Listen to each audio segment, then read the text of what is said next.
रायसेन, मंडला, अर्थात एक तरह से ये समग्र प्रदेश की विभिन्न नगरीय निकाय के उपचुनाव थे जो हमारा अपना विश्वास कायम रख रहे हैं। मुझे इस बात का आनंद भी है और माननीय हमारे प्रदेश अध्यक्ष जी के कुशल संगठन के नेतृत्व और सरकार के ऊपर विश्वास जनता का ये उसका परिलक्षण है या प्रतिछाया है। वैसे तो माननीय वीडी शर्मा जी ने सारी बात कह दी, मैं भी इसमें दोहराना के थोड़ी सी आउटलाइन पे बात कर लेता हूँ। सबसे अच्छी जानकारी आप ही के पास है, सबके पास है, मैं उसको केवल स्मरण कराऊंगा। अब मैं उसमें दोबारा क्या बोलूं, लेकिन ये एक शुरुआत करता हूं कि हम सबके सामने यशस्वी प्रधानमंत्री भारत रत्न स्वर्गीय अटल बिहारी वाजपेयी जी ने तत्कालीन समय कहा था कि किसी भी देश को आगे बढ़ने के लिए उसके अपने उपलब्ध संसाधनों का बेहतर से बेहतर उपयोग होना चाहिए और ऐसे में जलराशि का उपयोग होना चाहिए। तो उन्होंने नदी जोड़ों की कल्पना दी थी और नदी जोड़ों के माध्यम से एक बड़ा विराट उनका अपना दर्शन था। सच मानो तो उस समय कई लोगों को लगा भी था कि ये संभव है क्या, ये तो प्रकृति जन्य है, ये कैसे हो सकता है।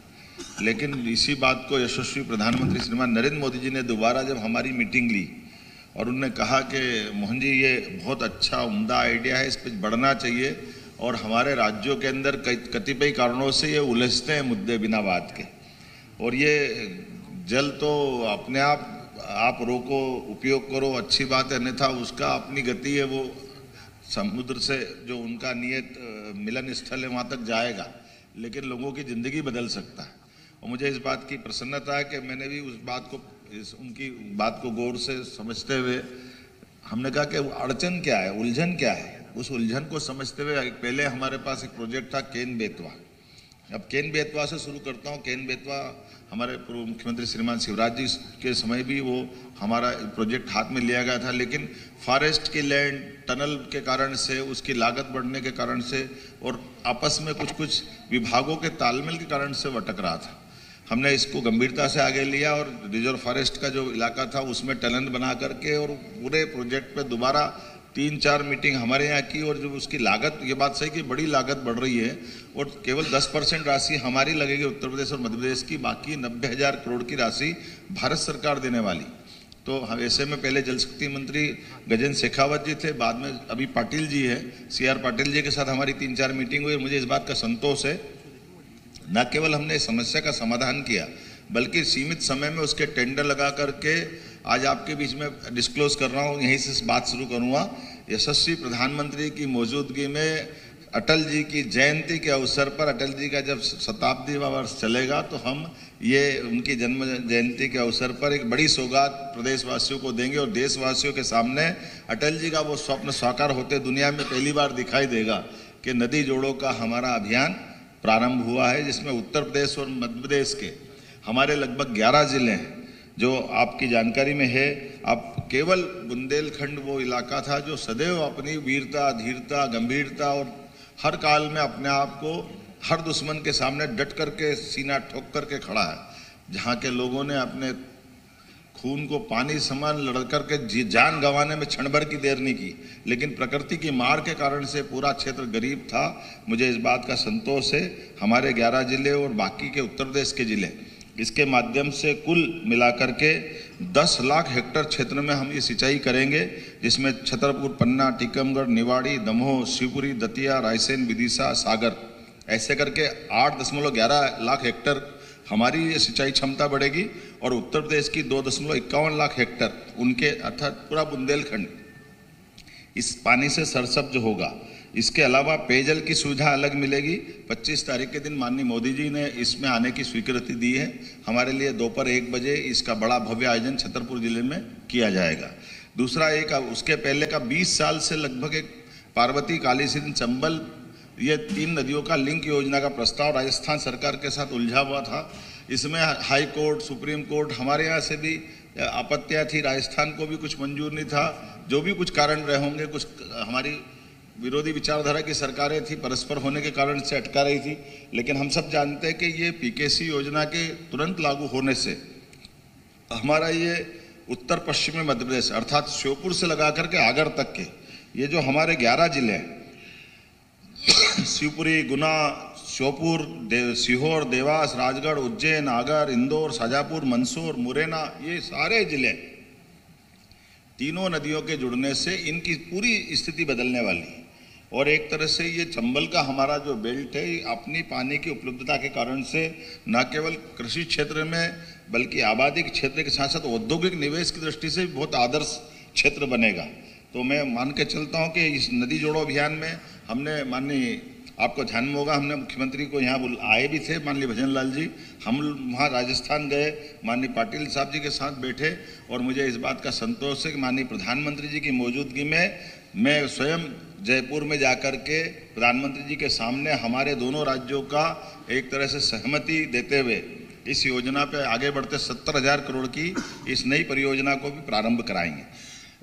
उपलब्ध जलराशि के आधार पर आपकी जानकारी के लिए बता दूं, ये बड़ा आश्चर्यजनक भी है लेकिन ये ध्रुव सत्य है। मध्य प्रदेश जलराशि के मामले में अब आमतौर पर जलराशि की बात करते तो हिमाचल दिखता है, हिमालय में हमको गंगा जी, यमुना जी, बड़ी बड़ी नदियां उनकी जलराशि, लेकिन इस समग्र जलराशि की सभी नदियों का आकलन अगर करें, सोन से लेकर नर्मदा तक और बाकी सब नदियों को जोड़े तो मध्य प्रदेश कम नहीं है, उनसे 21 है। ये बड़ा आश्चर्य की बात, लेकिन अपनी नदियों की जलराशि का सही उपयोग कर ले तो इस दिशा में हमको और आगे बढ़ना पड़ेगा।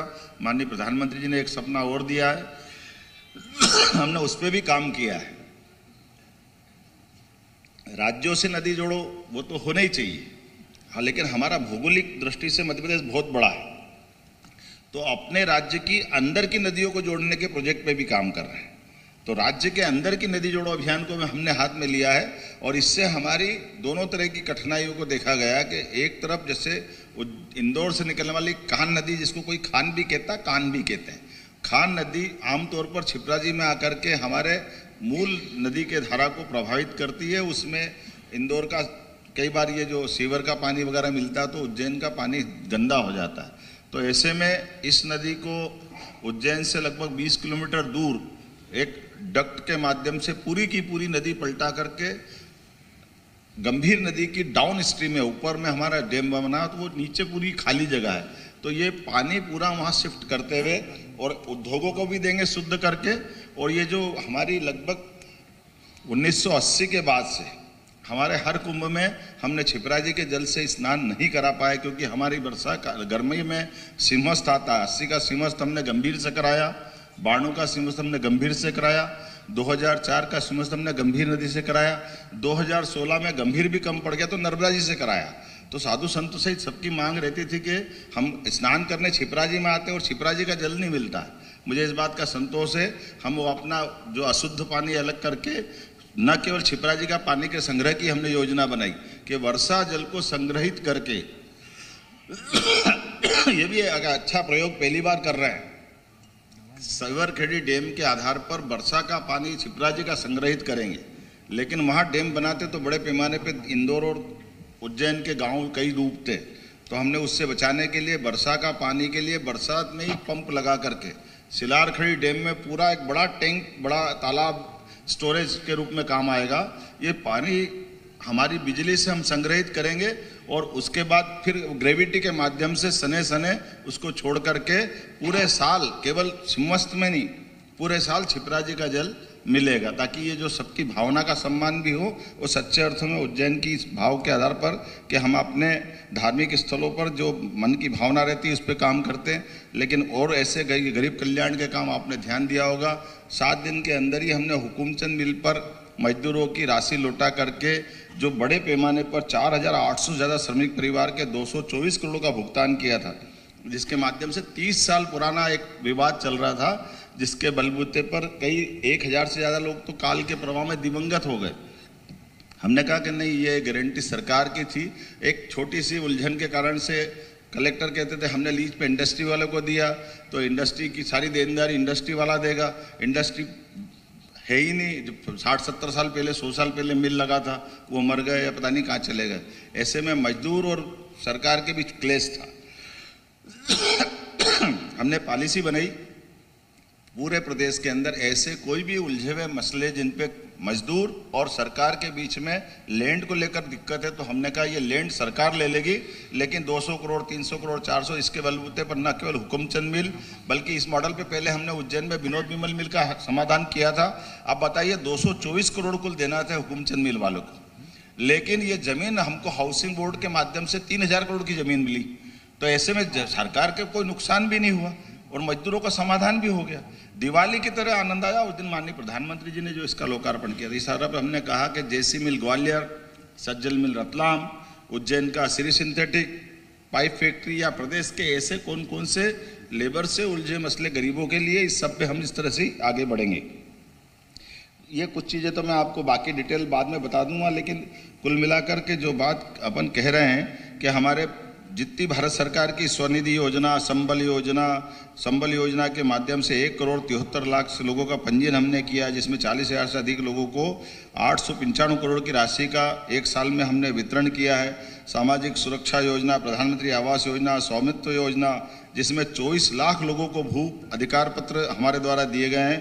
वोकल फॉर लोकल से लेकर के ऐसे कई सारे हमारे अपने प्रयोग चल रहे हैं, जिसके आधार पर सरकार ने अपनी गरीब कल्याण की भावना का जन प्रकटीकरण का काम किया है। किसान कल्याण के कामों की माननीय हमारे प्रीति शर्मा जी ने बात कही है कि हमने साइबर तहसील के माध्यम से पहली बार दस्तावेज पंजीकरण देश के अंदर पहली बार हुआ है। इधर आप रजिस्ट्री कराएंगे, इधर अपने आप पटवारी वो ग्वालियर में हो, रीवा में हो, सागर में हो, इंदौर में हो, रायसेन में हो, अपने आप यहीं से साइबर तहसील के आधार पर अपने आप नाम चढ़ जाएगा। आमतौर पर ये दो विभाग अलग अलग है, रेवेन्यू डिपार्टमेंट अलग है, पंजीयन विभाग अलग है, लेकिन इधर अपन कराएंगे और हो जाएगा। और केवल रजिस्ट्री नहीं, बंटवारा परिवार के अंदर भी होता है। संपत्ति का परिवार का बंटवारा होगा तो बंटवारे में भी सही तरीके से उसके खसरा खतौनी से लेकर के नक्शे के अंदर तरतीब कराने तक का सारा काम उसके अंदर होने वाला है। इसी प्रकार से श्री अन्न को लेकर के 1000 रुपये प्रति क्विंटल की दर से हमने अपने किसान भाइयों को श्री अन्न रानी दुर्गावती योजना के आधार पर ही इसका हमने मदद करने का प्रयास किया। गेहूं के आधार पर 125 रुपया बोनस का हमने घोषणा की है, मुझे इस बात का संतोष है। सोयाबीन को 4,892 रुपये देने से लगा करके किसानों को लेकर के खासकर ये नदी जोड़ो अभियान के माध्यम से सिंचाई की जो सुविधा उनको मिलेगी। एक और आपकी भी बात जानकारी देना चाहूँगा, इसके साथ ही बोल देता हूँ कि अभी हमने अपनी किसानों को अपने पैरों पे खड़े होकर के उनकी जीवन में जो सबसे बड़ी कष्ट है, एक तो बिजली और एक पानी के लिए हम नदी जोड़ो अभियान पे काम कर रहे हैं। दूसरी तरफ किसानों के लिए हमने निर्णय किया है कि किसान को अपनी बिजली स्वयं की मिले, इसलिए जिनके टेम्परेरी कनेक्शन है 1 लाख किसान, उनको सबको सोलर पंप दे करके उनकी हमेशा के लिए बिजली की उनकी उपलब्धता, और वो भी सोलर पंप के माध्यम से, केवल वो अपना रेगुलर कनेक्शन से, क्योंकि टेम्परेरी है तो रेगुलर कनेक्शन मिलता नहीं, लेकिन पूरे साल बिजली मिलेगी। ये सोलर पंप देने का हमने 1 लाख किसानों को निर्णय किया है। मुझे इस बात की प्रसन्नता है। किसानों की दृष्टि से हमने और बहुत सारी योजना बनाई है, खास करके अलग अलग प्रकार के इंडस्ट्रियल बेल्ट में एथेनॉल से लेकर के दूसरी फूड इंडस्ट्रियों के लिए हम ला रहा था कि किसानों के उत्पाद के आधार पर उनकी अपनी फसल का ठीक से लाभ मिले। मैं युवाओं की दृष्टि से बात करूं कि हमने शुरुआत तो की है विक्रम विश्वविद्यालय और बाकी विश्वविद्यालयों में आमतौर पर कुलपतियों को कुलपति कहते थे, तो खास करके बहनें जब कुलपति बन जाती, ऐसे में मेरा अनुभव मैंने सुना था। एक बार इंदौर में मैं था, हमारी एक प्रोफेसर वहाँ की कुलपति थी, उनके पति आए कि आपके कुलपति का मैं पति हूँ। थोड़ा मेरे को बड़ा ऐसा लगा कि ये क्या कैसी भाषा है, क्या बात है। तो मैंने उस समय तो कुछ नहीं बोला, आकर के फिर मैंने कहा देखा देश भर में क्या इसका वो निदान हो सकता है। तो ध्यान में आया कि महाराष्ट्र के लोग कुलपति को कुलगुरु कहते हैं। तो हमने कहा ये मॉडल हमारा यहाँ चलेगा, तो हमने संशोधन करके कुलपतियों को कुलगुरु कहा है। तो कुलगुरु करते ही हमारे लिए गुरु परंपरा, गुरु मतलब अंधकार से प्रकाश की ले जाने वाला मार्ग, उस परंपरा में हमने कुलगुरु करके, आपने ध्यान दिया होगा कि हमारे विश्वविद्यालय में निजी और सरकारी सभी विश्वविद्यालय में कुलगुरु कर दिया। अब लगातार हमारे यहाँ राज्य स्तरीय रोजगार के आपके 7 लाख युवाओं को 5,000 से अधिक लगातार स्वरोजगार के लिए भी हम ऋण दे रहे हैं, और ये इंडस्ट्रियल कॉरिडोर बना रहे हैं पूरे प्रदेश में। खास करके रीजनल इंडस्ट्री कॉन्क्लेव के माध्यम से जो सरकारी पद है वो तो हमने कहा ही है कि 1 लाख लोगों को तो तुरंत देंगे, लेकिन 2.5 लाख लोगों को हम सरकारी नौकरियां भी देंगे। लेकिन उसके समानांतर जो जिस प्रकार के स्वरोजगार के अपने प्रकल्प के साथ इंडस्ट्री में काम करना चाहते, तो लगभग हमारे यहाँ 4 लाख करोड़ के निवेश के साथ 3 लाख युवाओं को रोजगार के लिए अवसर मिलेंगे। ये इंडस्ट्री कॉन्क्लेव के आधार पर हमारी सरकार ने इस पे काम किया। युवाओं के लिए excellence college, PM excellence college हमारी कल्पना जो नई शिक्षा नीति को लेकर है, 55 ही जिलों में पीएम एक्सीलेंस कॉलेज चालू कर दिए। और पीएम एक्सीलेंस कॉलेज में भी खास बात ये रखी है कि हमारी बहनों को, जैसे मैं अकेले उदाहरण देता हूँ कि 20 किलोमीटर 30 किलोमीटर से कोई स्कूटी से आती, कोई ऑटो से आती है, भाई हमारा कोई गाड़ी मोटरसाइकिल आता है, केवल 1 रुपये रोज में बजाय वो 50 रुपये 100 रुपये का पेट्रोल जलाए। हर पीएम एक्सीलेंस कॉलेज टॉप 10 के 10 बच्चे थे, अभिभावक सहित हमको धन्यवाद देने मुख्यमंत्री निवास आए हुए थे और उनके चेहरे की खुशी को देखते हुए बनता था। और पहली बार अभिभावकों ने कहा कि आज यहाँ पर कोई बहुत बड़े बड़े लोगों के बच्चे नहीं हैं, एक साधारण परिवार के किसान मजदूर के बच्चे हैं। तो इस तरह से जो पीएससी में पारदर्शिता के साथ ये एग्जाम हुआ, उससे हमारे प्रदेश के युवाओं का विश्वास पीएससी जैसे संस्था पर बढ़ा है। आज 68 लाख गरीब परिवारों को 5 साल तक मुफ्त राशन देने की योजना भी हमारी सरकार ने शुरू की है। और प्रदेश में सुशासन स्थापित करने के लिए सरकार में हम लोग सुशासन और अभिसरण नाम से एक नया विभाग का गठन भी किए हैं, जिसके माध्यम से प्रयास हो रहा है कि जनता को, आम नागरिकों को छोटे छोटे कामों के लिए दफ्तर के चक्कर लगाना नहीं पड़े। और छत्तीसगढ़ राज्य निर्माता पूर्व प्रधानमंत्री भारत रत्न अटल बिहारी वाजपेयी जो सुशासन का सपना हम लोग को दिखाए हैं, उसको भी पूरा करने का प्रयास है सरकार कर रही है। सुशासन स्थापित करने के लिए हमारी सरकार में हम लोग सुशासन और अभिसरण नाम से एक नया विभाग का गठन भी किए हैं और हवाई सुविधा का भी विस्तार किया है। और डबल इंजन की सरकार है, इस कारण भी इन क्षेत्रों में प्रदेश को लाभ हो रहा है। अंबिकापुर में हवाई अड्डे का इनॉग्रेशन हो गया है। इस अवसर पर उपस्थित सभी संभ्रांत नागरिक बंधुगण भी उपस्थित हैं, उनका भी स्वागत है। और हमारे प्रदेश के यशस्वी अध्यक्ष श्री किरण देव जी और हमारे दोनों डिप्टी सीएम श्री अरुण साव जी, श्री विजय शर्मा जी और हमारे मंत्रीगण उपस्थित हैं। आप सभी लोगों का आज की इस अवसर पर स्वागत है, अभिनंदन है। कल 13 दिसंबर है और हमारी सरकार का 1 साल पूरा हो रहा है और ये पहला साल आप लोगों के सहभागिता के साथ विकास के लिए समर्पित रहा है। कल ही 13 दिसंबर के दिन हमारी सरकार ने शपथ ली थी और इस 12 महीने में हमारी सरकार ने विकास के अनेकों आयाम स्थापित किए हैं और इस 1 साल को हमने विश्वास का साल घोषित किया है। और पिछली कांग्रेस की सरकार में जिस तरह से विश्वास का संकट था, आप लोगों के साथ पूरे प्रदेश को मालूम है। कांग्रेस की सरकार ने अपने जन घोषणा पत्र में किए लगभग सभी वादों से मुकरते हुए लोकतंत्र को ही भरोसे में डाल दिया था और छत्तीसगढ़ के साथ धोखा करने का काम किया था। ये एक बड़ी चुनौती थी और हम लोगों ने, हमारी सरकार ने पिछले 1 साल में इस विश्वास को कायम करने का प्रयास किया है।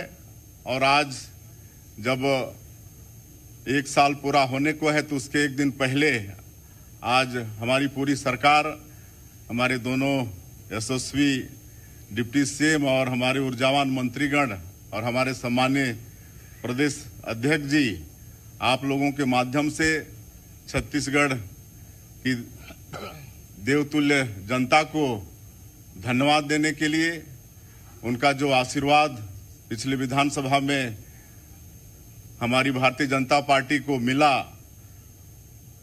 उसके लिए उनका धन्यवाद करने के लिए आज यहाँ पर एकत्र है। और ये बताते हुए मुझे हर्ष हो रहा है कि पिछले 2023 के विधानसभा चुनाव में छत्तीसगढ़ की जनता ने, यहाँ के मतदाताओं ने मोदी की गारंटी पर विश्वास किया और हम लोगों को बड़ा जनादेश देकर सरकार में बैठाया। तो हम लोगों ने भी जो मोदी की गारंटी में वादा किए थे, यहाँ की बहनों को, यहाँ के किसानों को, यहाँ के युवाओं को, जो गरीब लोग प्रधानमंत्री आवास से वंचित हो गए थे, और कमजोर वर्ग के लोगों को सहयोग करने के लिए जो भी वादा किए थे, इस एक साल में उसको पूरा करने का सौभाग्य हमारी सरकार को प्राप्त हुआ है। और हमने ये भी वादा किया था कि इस प्रदेश में सुशासन स्थापित करेंगे, और आज पूरा प्रदेश ये देख रहा है कि किस तरह से भ्रष्टाचारियों के खिलाफ में तत्परता के साथ कार्रवाई भी हो रही है और उनको दंडित करने का सिलसिला भी जारी हो चुका है। मोदी की गारंटी में जो हम लोगों का वादा था कि धान का कटोरा इस छत्तीसगढ़ में जो अन्नदाता किसान हैं उनको धान का कीमत 3100 रुपया प्रति क्विंटल देंगे, वादा हमारी सरकार ने निभाया है। प्रति एकड़ 21 क्विंटल धान खरीदेंगे, वो वादा भी हमारी सरकार ने पूरा किया है। और 2 साल का बकाया बोनस जो कांग्रेस के जन घोषणा पत्र में भी था, लेकिन 5 साल तक उन्होंने जिक्र नहीं किया, तो 14 लाख किसानों का 3716 करोड़ रुपया बकाया बोनस जो था 2023 के दिसंबर 25 को, जिसको हम लोग सुशासन दिवस के रूप में मनाते हैं, जो भारत रत्न हमारे छत्तीसगढ़ के निर्माता श्रद्धेय अटल बिहारी वाजपेयी जी की भी जयंती है, उस दिन ये बकाया राशि देने का काम किए। उसी तरह से आज 70 लाख महिलाओं को प्रति महीना महतारी बंधन योजना में 1-1 हज़ार रुपया उनके खाते में देने का काम कर रहे हैं। अभी तक 10 किस्त दे चुके हैं और कुल 6,530 करोड़ रुपया उनके खातों में महतारी बंधन योजना में भेजने का काम हमारी सरकार ने किया है।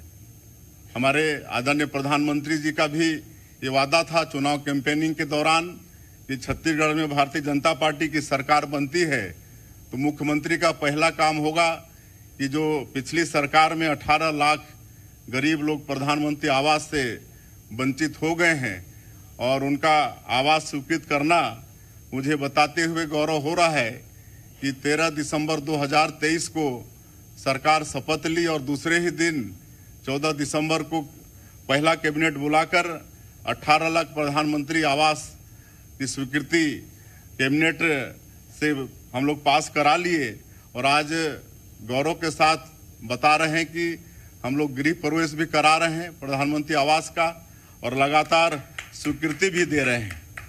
उसी तरह से ये भी वादा था कि जो विशेषकर बस्तर और आपका सरगुजा संभाग है, वनवासियों की बाहुलता है, आदिवासियों की बाहुलता है, और जो तेंदुपत्ता है जिसको हरा सोना कहते हैं, उनके आय का एक बड़ा जरिया है, तो उसका कीमत भी 4,000 से बढ़ाकर 5,500 प्रति मानक बोरा कर दिए और उनका पूरा पत्ती सरकार पिछले साल भी खरीदी है।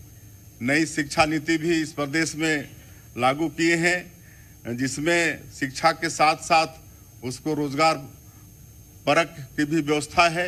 अब ऐसी शिक्षा हम लोग नई शिक्षा नीति में दे रहे हैं कि उसमें रोजगार की भी शिक्षा दी जा रही है। और उसी तरह से शिक्षा को आगे बढ़ाने के लिए रायपुर में जिस तरह का नालंदा परिसर है, उसी तर्ज पर छत्तीसगढ़ के 13 नगरीय निकायों में हाईटेक लाइब्रेरी का निर्माण भी कर रहे हैं। CGPSC का जो स्कीम था आप सबको मालूम है और उसकी दोषियों को भी सजा दिलाने का वादा था और CBI उसकी जांच कर रही है और उसमें भी जो दोषी लोग हैं वो दंडित होना शुरू किए, आप सबको मालूम है। और अभी जो PSC का रिजल्ट निकला है उससे हमको बताते हुए खुशी हो रही है कि जो टॉप 10 के 10 बच्चे थे, अभिभावक सहित हमको धन्यवाद देने मुख्यमंत्री निवास आए हुए थे और उनके चेहरे की खुशी को देखते हुए बनता था। और पहली बार अभिभावकों ने कहा कि आज यहाँ पर कोई बहुत बड़े बड़े लोगों के बच्चे नहीं हैं, एक साधारण परिवार के किसान मजदूर के बच्चे हैं। तो इस तरह से जो PSC में पारदर्शिता के साथ ये एग्जाम हुआ उससे हमारे प्रदेश के युवाओं का विश्वास PSC जैसे संस्था पर बढ़ा है। आज 68 लाख गरीब परिवारों को 5 साल तक मुफ्त राशन देने की योजना भी हमारी सरकार ने शुरू की है और प्रदेश में सुशासन स्थापित करने के लिए सरकार में हम लोग सुशासन और अभिसरण नाम से एक नया विभाग का गठन भी किए हैं, जिसके माध्यम से प्रयास हो रहा है कि जनता को, आम नागरिकों को छोटे छोटे कामों के लिए दफ्तर के चक्कर लगाना नहीं पड़े। और छत्तीसगढ़ राज्य निर्माता पूर्व प्रधानमंत्री भारत रत्न अटल बिहारी वाजपेयी जो सुशासन का सपना हम लोग को दिखाए हैं उसको भी पूरा करने का प्रयास ये सरकार कर रही है। और पुराणों में जिसे रामराज कहा गया है उसे ही हम लोग सुशासन कहते हैं। हमने प्रदेश में सड़क, रेल और हवाई सुविधा का भी विस्तार किया है और डबल इंजन की सरकार है, इस कारण भी इन क्षेत्रों में प्रदेश को लाभ हो रहा है। अंबिकापुर में हवाई अड्डे का इनॉग्रेशन हो गया है और बहुत जल्दी इसी महीने वहां पर फ्लाइट भी शुरू होने वाली है। और अनुसूचित जनजाति, अनुसूचित जाति, पिछड़ा वर्ग और अन्य वर्ग के विकास के लिए प्राधिकरण का गठन किया गया है कि उनके विकास में किसी तरह भी संसाधन बाधक नहीं बने। सरकार की योजनाएं तो उन तक पहुंचती ही हैं, इसके लिए जो भी प्राधिकरण का गठन हुआ है उसको और मजबूत करने का काम हमारी सरकार ने किया है। और ये छत्तीसगढ़ में जनजातीय समाज का सम्मान बढ़ाने के लिए जो उनके पुजारी होते हैं, बैगा, गुनिया, सिरहा, इनको 5-5 हज़ार रुपया सालाना देने की घोषणा भी हमारी सरकार ने की है। और ग्रामीण क्षेत्रों में एक अखड़ा होता है जहां पर उनके सारे सांस्कृतिक कार्यक्रम, पूजा पाठ, कर्मा वगैरह संपादित होते हैं। तो ऐसे बस्तर और सरगुजा संभाग के या जो भी ट्राइबल गांव के अखड़ा, उसका विकास का एक संकल्प भी हमारी सरकार ने लिया है। बस्तर में पर्यटन कॉरिडोर का निर्माण भी किया जा रहा है और मुझे आप लोगों को बताते हुए ये गौरव हो रहा है कि संयुक्त राष्ट्र विश्व पर्यटन संगठन जो है, जो पूरे विश्व में 20 गांव का चयन किया है पर्यटन के क्षेत्र में, उसमें हमारा छत्तीसगढ़ का गांव धुड़मा रास वो शामिल हुआ है। ये छत्तीसगढ़ के लिए बहुत ही गौरव का विषय है। अब हमारा ये छत्तीसगढ़ विश्व पर्यटन के निगाह में भी आ गया है।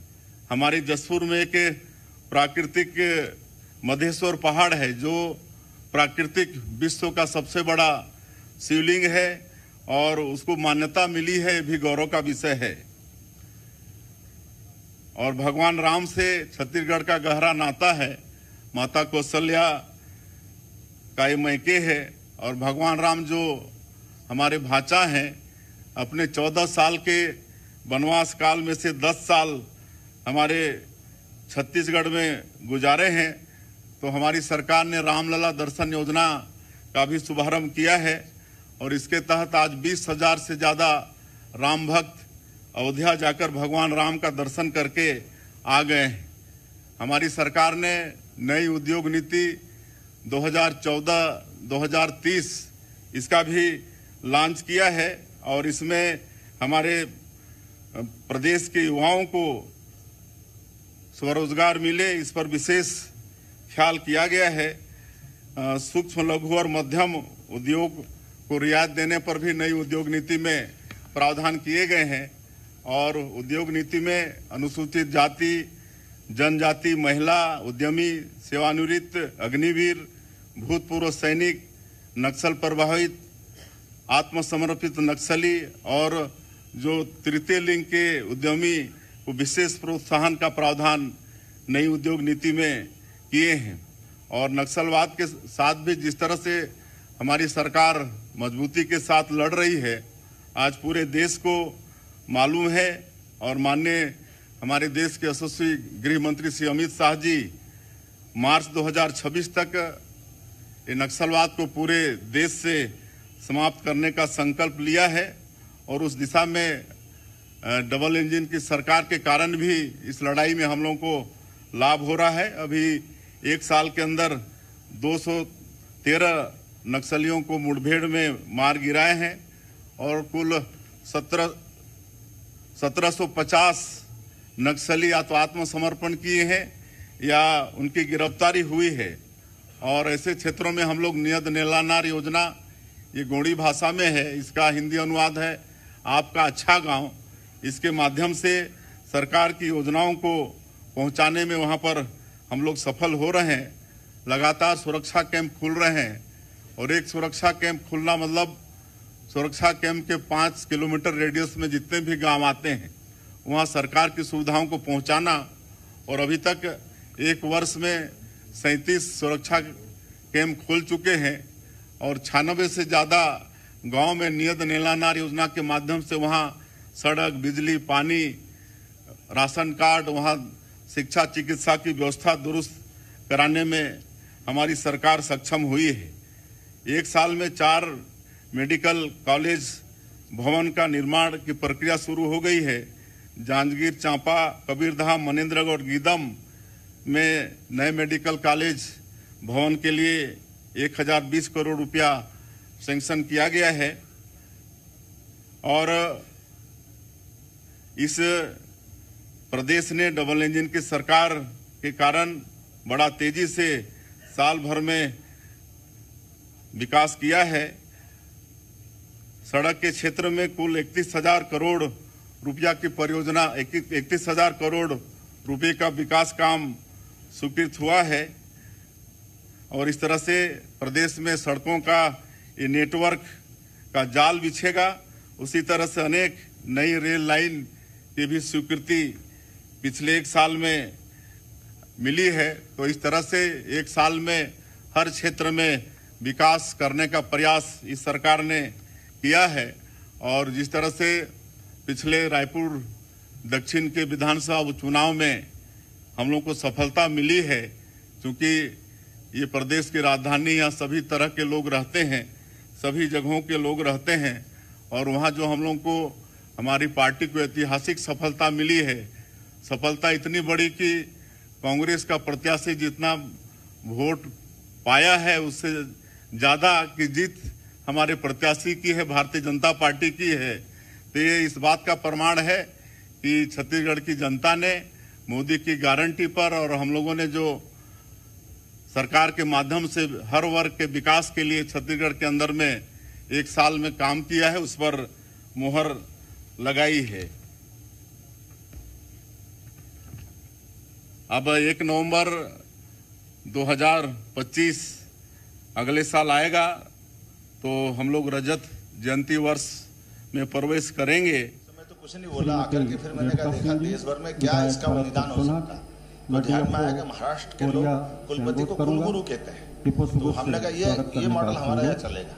तो हमने संशोधन करके कुलपतियों को कुलगुरु कहा है। तो कुलगुरु करते ही हमारे लिए गुरु परंपरा मिला था। अब हमारा ये जो चंबल और ये जो बड़ी बड़ी जल राशियों का उपयोग बेहतर से बेहतर कर ले। आध्यात्मिक नगरी को लेकर के विश्व का सबसे बड़ा मेला वहाँ कुंभ प्रवेश करता है। युवाओं को 5,000 से अधिक लगातार स्वरोजगार के लिए भी हम ऋण दे रहे हैं और ये इंडस्ट्रियल कॉरिडोर बना रहे हैं पूरे प्रदेश में। खास करके रीजनल इंडस्ट्री कॉन्क्लेव के माध्यम से जो सरकारी पद है वो तो हमने कहा ही है कि 1 लाख लोगों को तो तुरंत देंगे, लेकिन 2.5 लाख लोगों को हम सरकारी नौकरियां भी देंगे। लेकिन उसके समानांतर जो जिस प्रकार के स्वरोजगार के अपने प्रकल्प के साथ इंडस्ट्री में काम करना चाहते हैं, तो लगभग हमारे यहाँ 4 लाख करोड़ के निवेश के साथ 3 लाख युवाओं को रोजगार के लिए अवसर मिलेंगे। ये इंडस्ट्री कॉन्क्लेव के आधार पर हमारी सरकार ने इस पे काम किया। युवाओं के लिए excellence college, PM excellence college हमारी कल्पना जो नई शिक्षा नीति को लेकर है, 55 ही जिलों में पीएम एक्सीलेंस कॉलेज चालू कर दिए। और पीएम एक्सीलेंस कॉलेज में भी खास बात ये रखी है कि हमारी बहनों को, जैसे मैं अकेले उदाहरण देता हूँ कि 20 किलोमीटर 30 किलोमीटर से कोई स्कूटी से आती है, कोई ऑटो से आती है, भाई हमारा कोई गाड़ी मोटरसाइकिल आता है, केवल 1 रुपये रोज में बजाय वो 50 रुपये 100 रुपये का पेट्रोल जलाए, हर पीएम एक्सीलेंस कॉलेज को बस हमने दी है। बस से कॉलेज में आने जाने का हम भी अपन सब पढ़े, कभी सोचते नहीं थे कॉलेज में कोई बस देगा। प्राइवेट किसी कॉलेज में देते तो मालूम नहीं, मैं तो सरकारी कॉलेज में पढ़ा हूँ, तो कभी सपना रहता था कि सरकारी कॉलेज कोई अपने बच्चों को लाने ले जाना करेगा विद्यार्थी को। लेकिन मुझे संतोष है कि 55 ही जिलों में 55 पीएम एक्सीलेंस कॉलेज में हमने ये प्रबंधन किया है कि आने जाने के लिए हमारे विद्यार्थियों को उसकी लाभ मिले, उस आधार पर वो अपना इसका लाभ उठाएंगे। हमने बीएससी एग्रीकल्चर, माननीय हमारे वीडी जी हैं, हमने कहा कि कृषि आधारित प्रदेश है, तो कृषि आधारित प्रदेश में कम से कम खेती बागवानी वो अपने खुद की कर ले।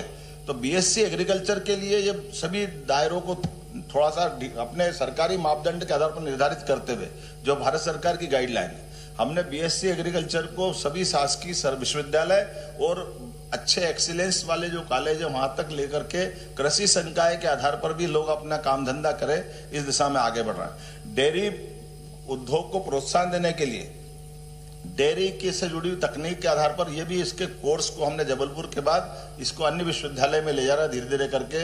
अर्थात रोजगार पर सभी कोर्स, बीएससी नर्सिंग से लेकर के पैरामेडिकल तक, ये आपने गौर किया होगा, हमने कहा केवल एक विश्वविद्यालय परीक्षा करा रहा, तो आपको ध्यान में जबलपुर में कठिनाइयां आई है, कई साल से कोर्ट कचहरी हुई है। तो पहले मेडिकल कॉलेज की जबलपुर की यूनिवर्सिटी नहीं थी, उसके पहले सारे विश्वविद्यालय अपनी अपनी परीक्षा कराते थे, उनका अपना सेटअप बना हुआ था। हमीदिया का अपना यहाँ का यूनिवर्सिटी एग्जाम कराती थी, इससे पहले जहाँ के विश्वविद्यालय अहिल्या अपने इंदौर मेडिकल कॉलेज की वो खुद परीक्षा कराती थी, नर्सिंग पैरामेडिकल।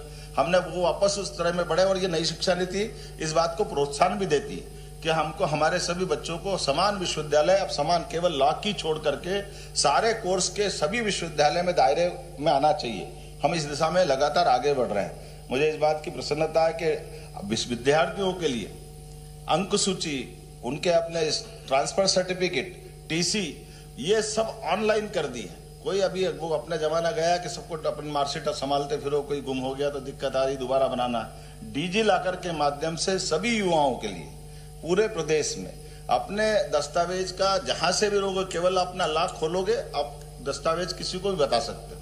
तो ये जो बीच की जो गड़बड़ियां होती थी उससे बाहर ला करके सने सने धीरे धीरे सभी विश्वविद्यालय में लागू कर रहे हैं। इसी प्रकार से पोर्टल में पंजीयन, तो प्राइवेट यूनिवर्सिटी में हो या गवर्नमेंट यूनिवर्सिटी में हो, जो बच्चा एडमिशन लेगा सबका दस्तावेजीकरण के आधार पर भारत सरकार, मध्य प्रदेश सरकार को भी जानकारी रहेगी। किसी भी विश्वविद्यालय में, किसी भी कॉलेज में, कोई भी कोर्स में कोई भी एडमिशन लेता है, उसकी जानकारी होने से जो बीच की शिकायत आती थी पहले, वो सारी शिकायत निर्मूल होगी। मुझे इसके अलावा महिला सशक्तिकरण की, जैसे माननीय अध्यक्ष जी ने कहा है कि लगभग 35% आरक्षण पूरे देश में सबसे ज्यादा हमारी सरकार ने चालू किया। 33% का भारत सरकार का नियम है। अपने यहाँ 26 लाख लाडली बहनाओं को 450 रुपया गैस रिफिलिंग का हम उनको दे रहे हैं। लाडली बहनाओं को 1.29 करोड़, मतलब 1.29 लाख बहनों को अभी तक 19,212 करोड़ रुपया हमने राशि का अंतरण किया है। आपकी जानकारी, जब से सरकार बनी थी सब कह रहे थे कि भाई ये चल नहीं पाएगी, ये लोड पड़ेगा, फाइनेंशियली तकलीफ है, ये हो नहीं पाएगा। हमने ये बात जरूर मानते हैं कि इसका लोड पड़ रहा है, लेकिन लोड पड़ने के साथ साथ सरकार आय के साधन बढ़ाती जाए अपने पैरों पे अपनी वित्तीय व्यवस्थाओं को खड़ा करने के लिए। जब आप आय बढ़ाओगे तो स्वतः ही इन सारी व्यवस्थाओं को संचालित करने में आप समर्थ हो जाते हो, सक्षम हो जाते हो। तो स्वाभाविक रूप से हमने इस दिशा में काम किया है कि हमारी सारी जन कल्याणकारी योजनाएं, खास करके बहनों की योजनाओं को लेकर हम आगे बढ़ रहे हैं। महिला उद्यमियों को हमने 850 MSME इकाइयों में 275 करोड़ की राशि का सीधा अंतरण किया। डीबीटी का हमने सिस्टम इसमें भी लाए कि केवल गरीब कल्याण के डीबीटी नहीं होना चाहिए। कोई इंडस्ट्रियलिस्ट है, उद्योगपति है, उसकी भी राशि का अगर उसका हक बनता है तो सिंगल क्लिक से उसके खाते में भी सीधे सीधे पैसे पहुंचना चाहिए। क्योंकि जब हम निवेश की बात कर रहे हैं तो हमको पारदर्शिता के आधार पर इन सारी व्यवस्थाओं को सुव्यवस्था में बदलना चाहिए।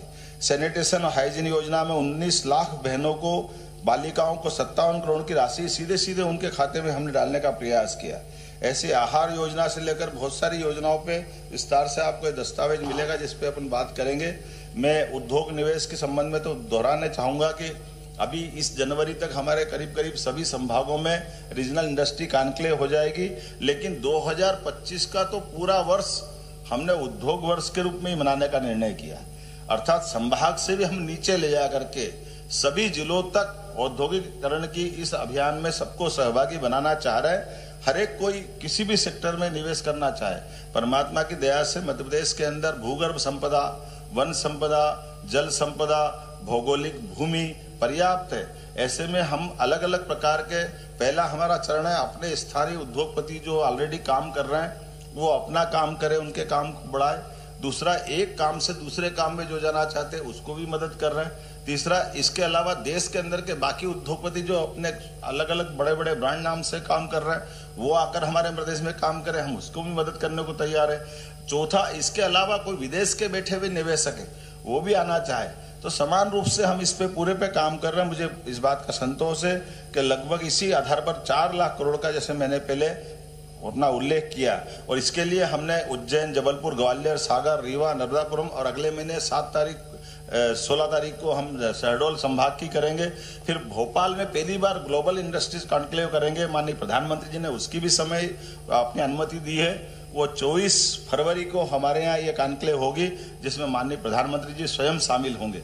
मुझे इस बात की प्रसन्नता कि एक तरह से हमारे पास ये 3 महीने का रोड मैप अभी तैयार हुआ जिसमें प्रधानमंत्री लगातार हमारे पास इन कामों से जुड़ेंगे। और लेकिन इसके लिए भी हमने अपने संभाग में भी की, लेकिन मुंबई, बेंगलोर, कोयम्बटूर, कोलकाता और अब बाकी राज्यों के अलग अलग ऐसे निवेश की बड़ी संभावना के महानगरों में जाकर के भी हमारे अधिकारी वहाँ रोड मैप करके अपनी सारी चीजों की, अपनी पॉलिसियों के बारे में बात कर रहे हैं जिस आधार पर बड़े पैमाने पे लोग आकर्षक हो रहे हैं। मुझे इस बात का संतोष है कि निवेश प्रोत्साहन का ये पूरा अभियान हमारे सारे कामों पे सबसे उत्साहवर्धक है, जो किसी भी राज्य की आर्थिक समृद्धि के लिए एक पर्याप्त और एक ठोस काम है जिसपे हमको बढ़ना चाहिए। मुझे इस बात का भी आनंद है कि हमारी समृद्ध हो रही संस्कृति पे भी हम काम कर रहे हैं, जिसमें हम एक तरफ भगवान राम के श्री राम वनगमन पथ की पर काम कर रहे हैं तो दूसरी ओर भगवान श्री कृष्ण के भी पाथेय योजना पे काम कर रहे हैं। अर्थात बदलते दौर में आजकल हमारे पर्यटन के साथ साथ धार्मिक पर्यटन के आधार पर भी रोजगार की बड़ी संभावना है। इसलिए समान रूप से युवाओं को, स्थानीय निवेश को या अलग अलग प्रकार से कहीं न कहीं सबकी वित्तीय व्यवस्था के लिए पूरे देश के बाहर के लोगों को भी हमारे यहाँ के तीर्थ स्थान, अब छोटी सी बात है, भगवान कृष्ण का जैसे ही हम उनकी तीर्थ की बात करते हैं तो एकदम मथुरा क्लिक होती है या द्वारका क्लिक होती है, लेकिन जो मथुरा का महत्व है, जो द्वारका का महत्व, वो उज्जैन का महत्व, वो इंदौर की जाना पाओ पहाड़ी का महत्व है, या रुक्मी के साथ भगवान कृष्ण ने धार के पास अमजेरा में युद्ध किया, वो उनका अपना चिन्ह है। केवल समाज के सामने स्थापित करने की जरूरत है। या गरीबी अमीरी के दोनों का नारायण धाम है जहाँ भगवान कृष्ण ने रात गुजारी थी अपने मित्र सुदामा के साथ। इन स्थानों को तीर्थ बना करके इनकी जानकारी सबके बीच जुटाने की जरूरत है। तो सालाना हमने कुछ कार्यक्रम भी निश्चित किए, खाली बोलने से बात नहीं बन रही, इसलिए हमने गीता जयंती भी की। अगर आप कल्पना करें कि भगवान कृष्ण कंस को मारने के बाद अगर शिक्षा ग्रहण करने मध्य प्रदेश नहीं आते, उज्जैन नहीं आते, तो क्या पवित्र ग्रंथ गीता मिल सकता था? मैं नहीं मानता हूं कि ऐसा नहीं होता, लेकिन यह भी हो सकता है कि थोड़ी कठिनाई आती।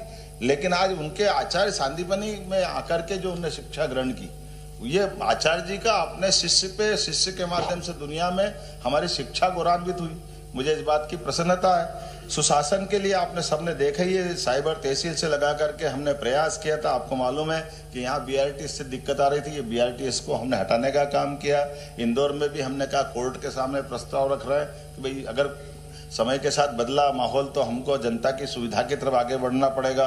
इसी प्रकार से हमने कहा अनियमित और अनियंत्रित लाउड स्पीकर, खुले में मांस मदिरा, ये जो चल रहा था इसको हमने रोकने का प्रयास किया। नामांतरण बंटवारे की बात की है, ई पंजीयन चालू करा, ई स्टैंपिंग चालू किया, संपदा 2 चालू किया। चिकित्सा क्षेत्र में भी हमने लगातार काम किया। आपको ध्यान होगा तो शपथ लेते ही हमने अपने 2 मंत्रालयों को इकट्ठा किया। हमने कहा स्वास्थ्य मंत्रालय और स्वास्थ्य चिकित्सा मंत्रालय एक होना चाहिए।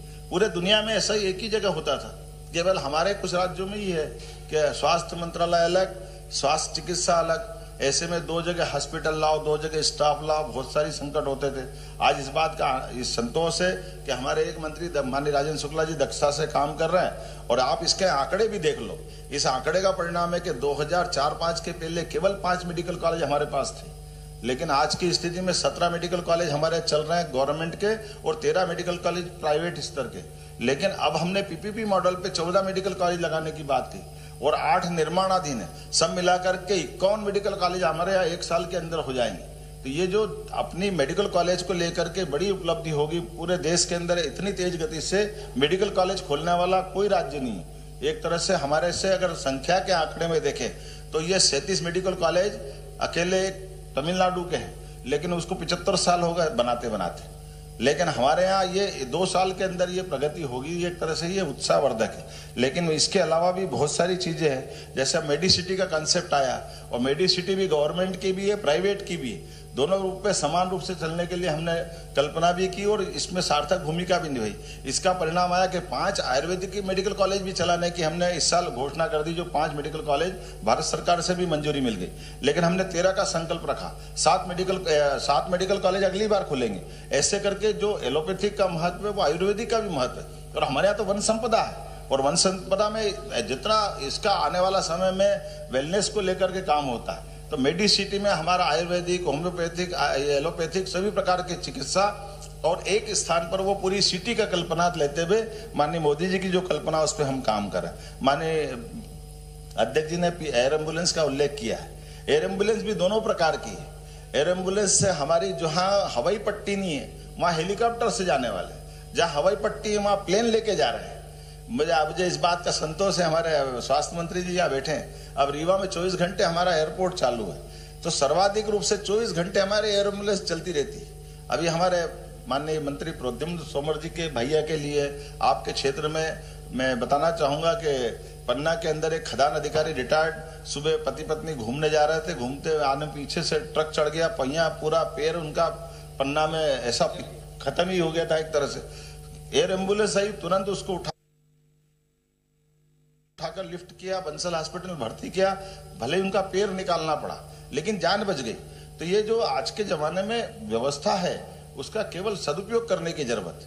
मुझे इस बात का संतोष के आने वाले समय में जब मेडिकल कॉलेज नीचे हो जाएंगे तब नीचे प्रबंधन हो जाएगा। लेकिन आज पूरे देश में सबसे पहले हमारा, और ये आयुष्मान योजना के अंतर्गत 1 रुपया भी नहीं लग रहा है। हमने कहा गरीब आदमी की जान बचाना ये हमारा काम, तो एयर एम्बुलेंस की दोनों सुविधा ये देने का काम भी हमारे द्वारा किया गया। और आज की स्थिति में पूरे देश के अंदर मध्य प्रदेश 4 करोड़ से अधिक आयुष्मान कार्ड वितरित करने वाला मध्य प्रदेश का अपना नंबर 1 बना है और 70 साल से अधिक वालों को तो सीधे लाभ देना भी चालू कर दिया। स्वास्थ्य विभाग में 46,491 नए पद हमने स्वीकृत किए। ये एक बार में इतने पद कभी मंजूर नहीं किए गए। लंबे समय से ये कहीं ना कहीं किसी न किसी कारण से अटके हुए थे। मुझे इस बात का संतोष है, नियमित संविदा आउटसोर्स सब मिला के सारे पद मिलाए तो 4,000 मतलब लगभग 50,000 ही हो जाएगा। बचा क्या है, 46,400 तो 47,000 हो गए। तो ये और आने वाले समय में बढ़ी जाएंगे। तो मैं मान के चलो, इसी प्रकार से हमने कहा कि कृषि क्षेत्र में मध्य प्रदेश ने अपनी उन्नति की, प्रगति की, हम आगे बढ़े, लेकिन एग्रीकल्चर से हमारी जो अधिकतम हो सकती है उसके पास हम पहुंच गए। ऐसे में हमारा ये भौगोलिक रूप से फैला हुआ मध्य प्रदेश, बड़े पैमानों पे किसानों की आय अगर हमको बढ़ाना है तो किसानों की आय बढ़ाने के लिए खेती के साथ पशुपालन पे भी बढ़ावा देना पड़ेगा।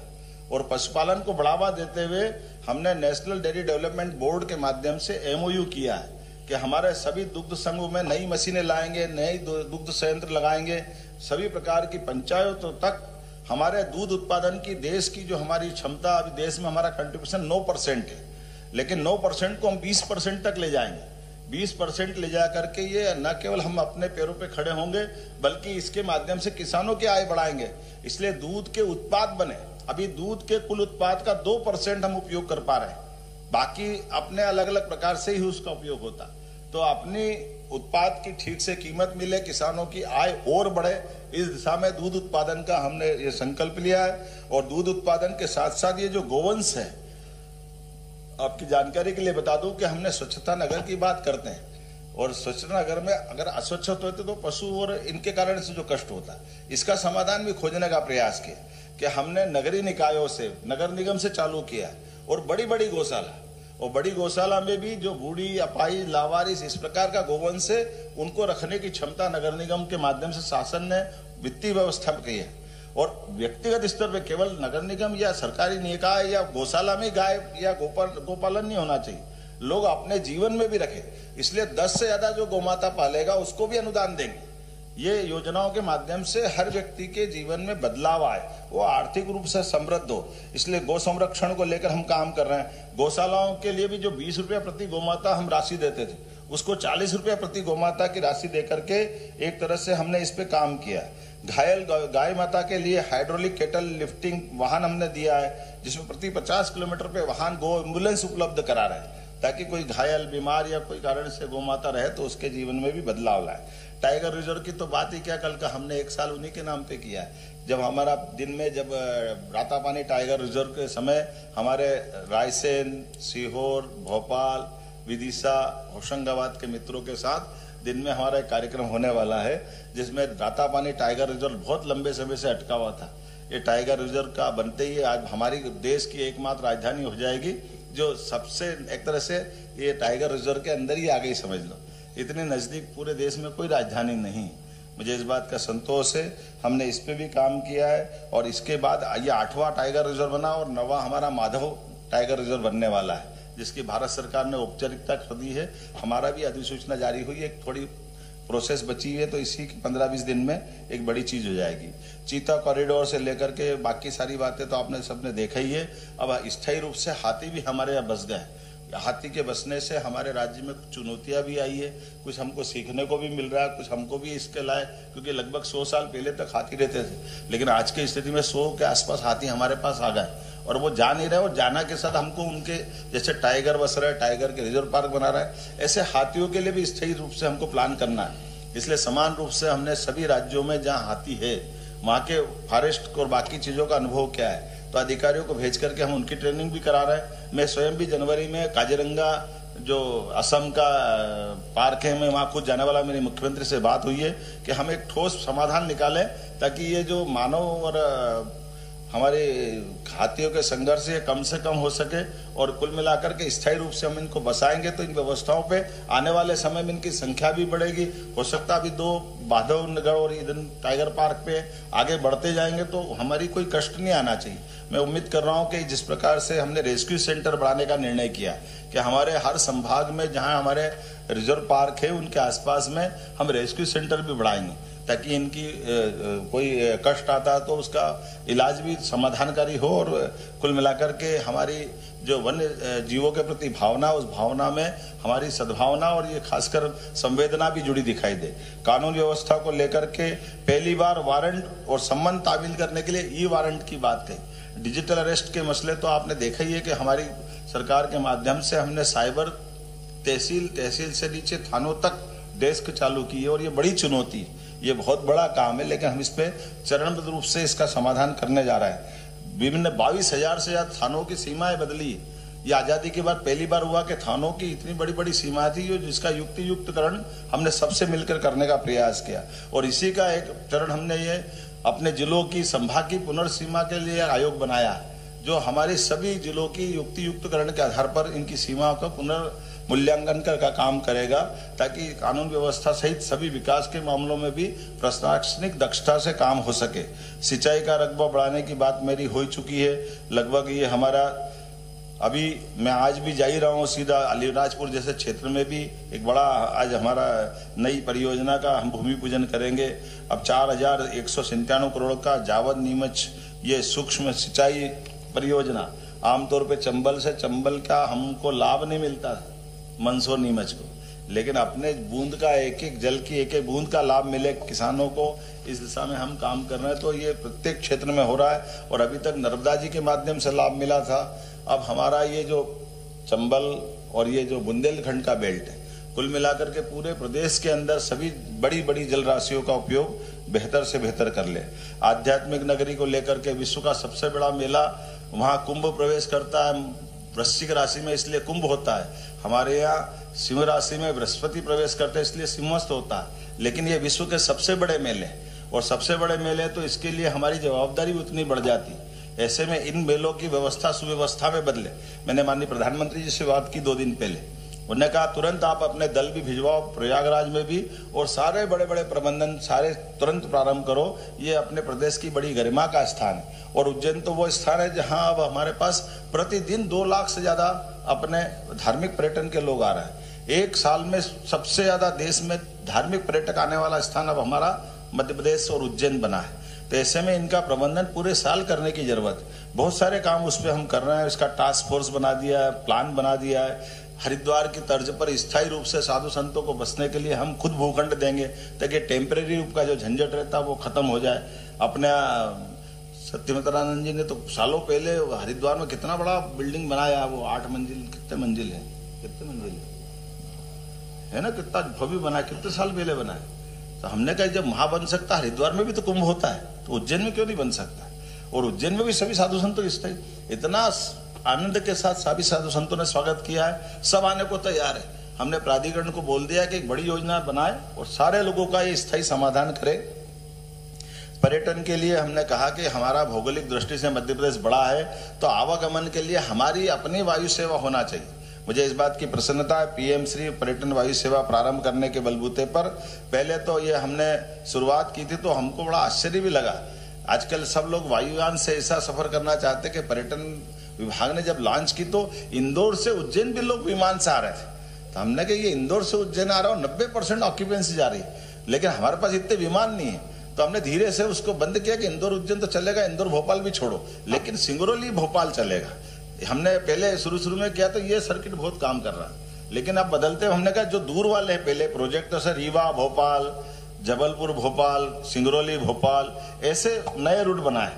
और मुझे संतोष है इस बात का कि इस दिशा में हम आगे बढ़ रहे हैं। लेकिन धार्मिक पर्यटन के केंद्र के साथ टूरिज्म स्पॉट पे भी ले जाने के लिए हेलीकॉप्टर की सर्विस भी मांग रहे हैं लोग, और हम इस पे भी आगे बढ़ रहे हैं कि हम अलग केवल केदारनाथ गंगोत्री जमुनोत्री नहीं, हमारे प्रदेश के अंदर भी लोग अपने हेलीकॉप्टर से भी अपने समय की बचत करना चाहते हैं। तो कुल मिलाकर पर्यटन बढ़ा करके लोगों को रोजगार के अवसर बढ़ाना, ऐसे कई चीज हम कर रहे हैं। लेकिन अशोकनगर की चंदेरी के अपने जो वहाँ की साड़ी का जो महत्व है, पर्यटन की नगरी हमारी महेश्वर में अहिल्या माता के यहाँ पे, इसलिए हमने अपने इन स्थानों को भी रेखांकित करते हुए पर्यटन के केंद्र पर बाकी चीजें भी है उसको पूरा जोड़ करके काम कर रहे हैं। अधोसंरचना के काम तो इंदौर मनमाड़ रेल लाइन, कहने के लिए इंदौर मनमाड़ है, अब इंदौर से मनमाड़ मतलब इसको समझने की देर है। हमने इसको विस्तृत परिप्रेक्ष्य में सोचा, इसलिए मेरे अपने विभाग में भी एक रेलवे के अपने स्पेशल काम करने के लिए हम OSD ला रहे हैं, ताकि रेलवे के माध्यम से नई रेल लाइन भी प्रस्तावित करें। और आप अंदाज लगा लो, इंदौर मनमाड़ मतलब इंदौर मुंबई की नया ट्रैक बनने वाला है।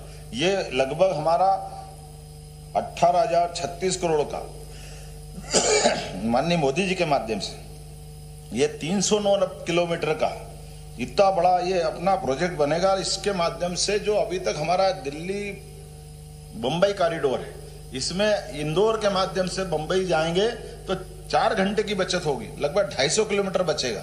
और ये जैसे मुरैना दिल्ली के रास्ते से जो बंबई जाता है, वो मुरैना से वापस ग्वालियर, ग्वालियर से भोपाल, भोपाल से इटारसी, इटारसी से खंडवा और फिर घुसता है। अब इसकी जरूरत नहीं, जिसको सीधा मुंबई जाना है वो सीधा अगर मुरैना के पास से ग्वालियर से ही सीधा राजगढ़ के रास्ते से इंदौर आ जाए और इंदौर से सीधा वो बंबई चले जाए, तो ये जो कंटेनर लेकर के जो व्यापारिक मालगाड़ियां वगैरह दूसरी चीजें हैं, तो ये पूरा बेल्ट भी कवर करेगा।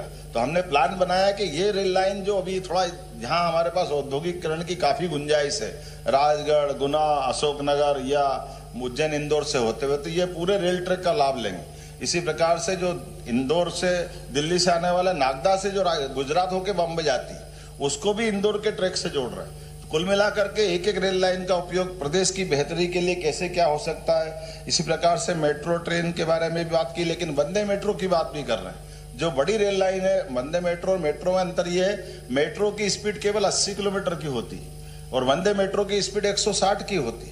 वंदे मेट्रो ऑलरेडी ब्रॉड गेज पे चल जाता है, लेकिन जहां जहां उपलब्ध है वहां हम वंदे मेट्रो को लाएं। जैसे इंदौर, उज्जैन, देवास, धार, ये पूरा एक सर्किल बन सकता है। हमारे रेल ट्रैक बने हुए भी, तो छोटा सा वंदे मेट्रो का ट्रैक तो करेंगे, लेकिन बड़ा ट्रैक हम रेलवे मंत्री के साथ करने वाले हैं। ऐसे बड़े बड़े और दूसरे बहुत सारी प्रकार की बात सोच रहे हैं। मैं उम्मीद कर रहा हूं कि आज जिस प्रकार से हम प्लान कर रहे हैं राष्ट्रीय राजमार्ग से लेकर उनके सुदृढ़ीकरण के लिए, हमारे अपने रेलवे स्टेशन के लिए, विंध्य क्षेत्र में 6ठा एयरपोर्ट मिला है, ये इसकी बधाई।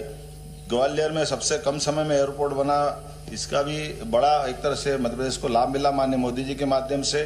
केंद्रीय योजनाओं में लगातार हम आगे बढ़े। हमने तय किया सरकार बनने के बाद कि हमारी अर्थव्यवस्था 5 साल में डबल होना चाहिए, इसलिए इस प्रकार से सारे काम को हाथ में लिया है कि निश्चित रूप से 5 साल के अंदर हमारा ये बड़ा होगा। हम कोशिश कर रहे हैं अभी 1 लाख अस्थायी कृषि पंपों की, लेकिन आने वाले समय में जो 40 लाख किसान हमारे पास है, 40 लाख ही किसानों को क्रमशः 4 साल के अंदर सबको परमानेंट सोलर पंप देने का हम निर्णय कर रहे हैं। इससे 2 काम होंगे, एक बड़ा काम हमारे अपने बजट पे भी लाभ का मिलेगा। 37 सुरक्षा कैंप खुल चुके हैं और 96 से ज्यादा गांव में नियत नीलानार योजना के माध्यम से वहां सड़क, बिजली, पानी, राशन कार्ड, वहां शिक्षा, चिकित्सा की व्यवस्था दुरुस्त कराने में हमारी सरकार सक्षम हुई है। 1 साल में 4 मेडिकल कॉलेज भवन का निर्माण की प्रक्रिया शुरू हो गई है। जांजगीर, चांपा, कबीरधाम, मनेन्द्रगढ़, गीदम में नए मेडिकल कॉलेज भवन के लिए 1020 करोड़ रुपया सैंक्शन किया गया है और इस प्रदेश ने डबल इंजन की सरकार के कारण बड़ा तेजी से साल भर में विकास किया है। सड़क के क्षेत्र में कुल 31,000 करोड़ रुपया की परियोजना, 31,000 करोड़ रुपए का विकास काम स्वीकृत हुआ है और इस तरह से प्रदेश में सड़कों का ये नेटवर्क का जाल बिछेगा। उसी तरह से अनेक नई रेल लाइन की भी स्वीकृति पिछले 1 साल में मिली है। तो इस तरह से 1 साल में हर क्षेत्र में विकास करने का प्रयास इस सरकार ने किया है और जिस तरह से पिछले रायपुर दक्षिण के विधानसभा उपचुनाव में हम लोग को सफलता मिली है, क्योंकि ये प्रदेश की राजधानी, यहाँ सभी तरह के लोग रहते हैं, सभी जगहों के लोग रहते हैं और वहाँ जो हम लोग को हमारी पार्टी को ऐतिहासिक सफलता मिली है, सफलता इतनी बड़ी कि कांग्रेस का प्रत्याशी जितना वोट पाया है उससे ज्यादा की जीत हमारे प्रत्याशी की है, भारतीय जनता पार्टी की है। तो ये इस बात का प्रमाण है कि छत्तीसगढ़ की जनता ने मोदी की गारंटी पर और हम लोगों ने जो सरकार के माध्यम से हर वर्ग के विकास के लिए छत्तीसगढ़ के अंदर में 1 साल में काम किया है, उस पर मोहर लगाई है। अब 1 नवंबर 2025 अगले साल आएगा तो हम लोग रजत जयंती वर्ष में प्रवेश करेंगे और आने वाले 2028 तक हमारी सरकार का संकल्प है कि जो इस प्रदेश का जीडीपी है उसको 10 लाख करोड़ तक करने का है। और ज्यादा नहीं कहते हुए आप मीडिया के साथियों के माध्यम से पूरा मंत्रिमंडल आज इस प्रदेश की जनता का धन्यवाद करने के लिए यहाँ पर एकत्रित हुआ है और जो उनके विश्वास में खरा उतरने का हमारी सरकार ने प्रयास किया है, जो मोदी के गारंटी के काम पूरा किए हैं, उसका एक पुस्तिका है, उसको भी आज जारी कर रहे हैं। आप लोगों के माध्यम से ये जनता तक पहुंचे और कल जनादेश पर्व है, 13 दिसंबर है और उस दिन हमारी सरकार ने शपथ ली थी जिसको जनादेश पर्व के रूप में हम लोग मना रहे हैं। और सौभाग्य है छत्तीसगढ़ का कि भारतीय जनता पार्टी के राष्ट्रीय अध्यक्ष और भारत सरकार के स्वास्थ्य मंत्री आदरणीय श्री जेपी नड्डा जी कल छत्तीसगढ़ पधार रहे हैं, तो कि कल साइंस ग्राउंड में 3 बजे कार्यक्रम भी है उनका, तो उसमें सब सहभागी हों और फिर से आप लोगों के माध्यम से छत्तीसगढ़ के देवतुल्य जनता का फिर से धन्यवाद करना चाहेंगे, उनका अभिनंदन करना चाहेंगे कि उन्होंने एक बस्तर ओलंपिक भी करा रहे हैं। बस्तर के जो संवेदनशील जिले हैं वहाँ पर वहाँ के युवाओं को विकास के मुख्य धारा से जोड़ने के लिए बस्तर ओलंपिक की शुरुआत हुई है और बस्तर ओलंपिक में 1,65,000 पंजीयन हुआ कम समय में। अगर और ज़्यादा समय देते तो और संख्या बढ़ जाती। उसमें महिलाओं की संख्या बराबर है और जिसका समापन भी 15 तारीख को है। उसमें हमारे देश के यशस्वी गृह मंत्री आदरणीय अमित शाह जी समापन में शामिल होंगे और अंत में आप लोगों के माध्यम से छत्तीसगढ़ की देवतुल्य जनता को उनका जो आशीर्वाद, उनका जो विश्वास हम लोगों को मिला, बहुत बहुत धन्यवाद देना चाहेंगे और आप लोगों का भी सहयोग बराबर रहता है, आगे भी रहेगा, उसके लिए भी आप लोगों को भी धन्यवाद। माननीय मुख्य सीएम साय को आप सुन रहे थे, जिनकी तरफ से प्रेस कॉन्फ्रेंस की गई थी और 1 साल का जो लेखा जोखा रहा, 1 साल का जो कार्यकाल छत्तीसगढ़ में साय सरकार का पूरा हुआ है, उसको लेकर के रिपोर्ट कार्ड भी पेश किया गया है। तो मुख्यमंत्री यहां पर मौजूद रहे, प्रेस कॉन्फ्रेंस उनकी तरफ से की गई थी। न्यू सर्किट हाउस में ये प्रेस कॉन्फ्रेंस का आयोजन किया गया था, जिसमें 1 साल की क्या उपलब्धियां सरकार की रही हैं, क्या कुछ वो बड़े कदम है जो कि सरकार ने लिए